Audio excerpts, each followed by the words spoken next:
3 million cancellations to Disney Plus, 4.1 million subscribers lost to Hulu. We're looking at $300 million there. So that's a lot of money. And that's what made Disney change its tune. Disney and universities push back on Trump-era control. According to the New York Times and The Atlantic, America's cultural and educational institutions are quietly revolting against administration pressure campaigns and paying a price for it. Disney Plus and Hulu saw a wave of cancellations last month after Disney briefly suspended Jimmy Kimmel Live for remarks he made about Charlie Kirk's assassination.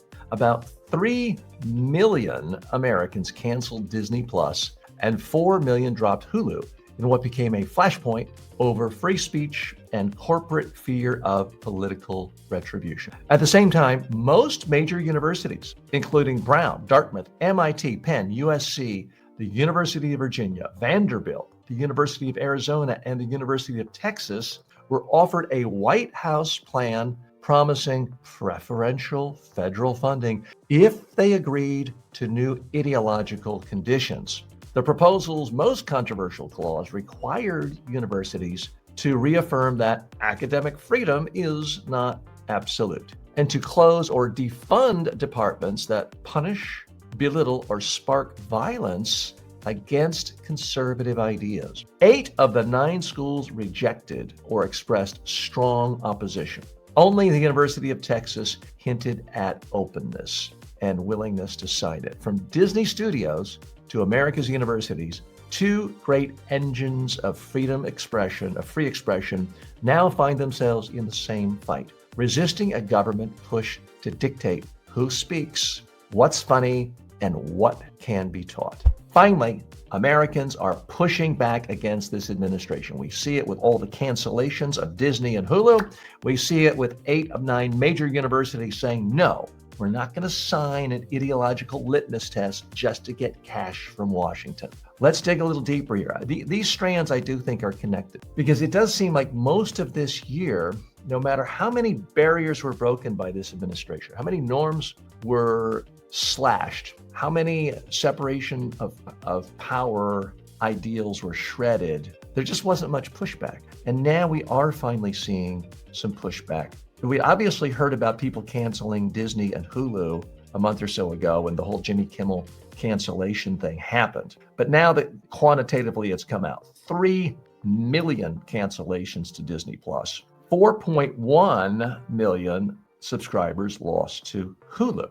Now that's partially owned by Disney. So that's why people would do that. So that's a lot of money. And I haven't personally subscribed to Disney. I'm assuming it's one of these that's, $9 or $10 a month, more than $100 a year. We're looking at $300 million there. So that's a lot of money. And that's what made Disney change its tune. That's what made it the parent company say, maybe we made a mistake here. We thought our biggest trouble was appeasing the FCC and the administration, but because they could put us out of business. But it turns out if we anger and alienate our customers, i.e. the viewers, they're going to put us out of business too. So maybe we give them Jimmy Kimmel back. For much of this year, we've seen university after university capitulate to the demands of this administration. And now, finally, we're seeing some fight back. Again, Brown University, it's one of the Ivy League universities, Dartmouth College, another Ivy League school, MIT, equally prestigious, University of Pennsylvania, another Ivy League school, all saying no to the demands of this administration, that they essentially don't say anything to offend conservatives, which in the past has been defined as anything suggesting slavery was bad. Not exactly the mission universities are supposed to be following. University of California, Southern California, a very prestigious school in its own right. I briefly, because they accepted me to their law school many years ago. I didn't go, but it's a great school. University of Virginia, University of Arizona, Vanderbilt University, and University of Texas. Only University of Texas said, sure, whatever you say, we'll sign the dotted line. So that's a bit of a black eye. Now, they're a state school in Texas, a very conservative state. They're going to have a lot of political pressures anytime they want to stand up to Trump. So I can imagine that wasn't even debated much at the University of Texas. But the University of Arizona, again, another conservative state, although they do have some Democratic leadership as well, said the plan was incompatible with institutional independence. So we're seeing tensions here, and finally there's some pushback. For so much of what's happened in the last 10 months in this country, the pushing has been one way, and then the other side falling over and giving up. And now we are seeing opposition to this idea that, no, we're not all just going to become right-wing conservatives overnight. We're not all going to pretend that the only legitimate idea in America is ones endorsed by MAGA or right-wing conservatives. We are a diverse country with diverse viewpoints, and universities of all places should be places where there is diversity of thought.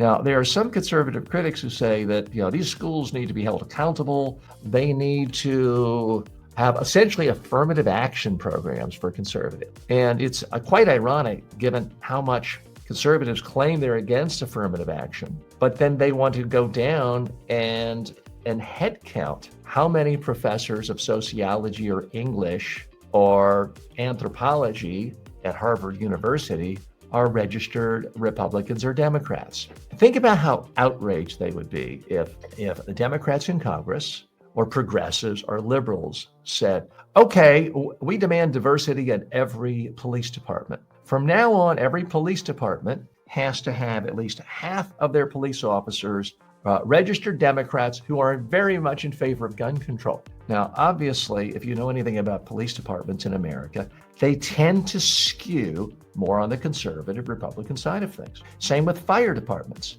Imagine the outrage if Democrats said every fire department has to have half of their firefighters as registered Democrats, or the number of Democrats on a fire department have to be representative of the overall percentage of Democrats in a city or a community. Conservatives would be up in arms saying, this is DEI, this is quotas, and that is essentially what they're asking for at universities. I mean, it just shouldn't be surprising that certain professions attract certain people of like-mindedness. If you are going to be a world-class chef at a steakhouse, there's probably a good chance you're not a vegetarian. Are we going to tell the owners of Burns Steakhouse, okay, from now on, 10% of all your chefs have to be vegetarian? Well, no. Chances are their chefs enjoy meat and like meat.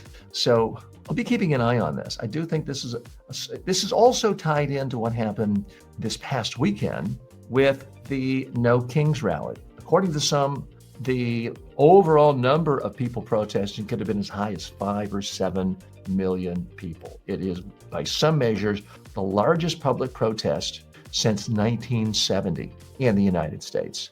I know I talked to a lot of people in my circles who were afraid to go to earlier No Kings rallies, one in June, for example, afraid of being targeted, afraid of violence. And many of them told me, TJ, you know what? I'm still afraid, but I'm more afraid of what's happening to our country. And people put aside their own personal fears and went and spoke out and demonstrated and showed they have opposition to this country's leadership. And fortunately, there were absolutely no major signs of violence anywhere, and very, very few arrests.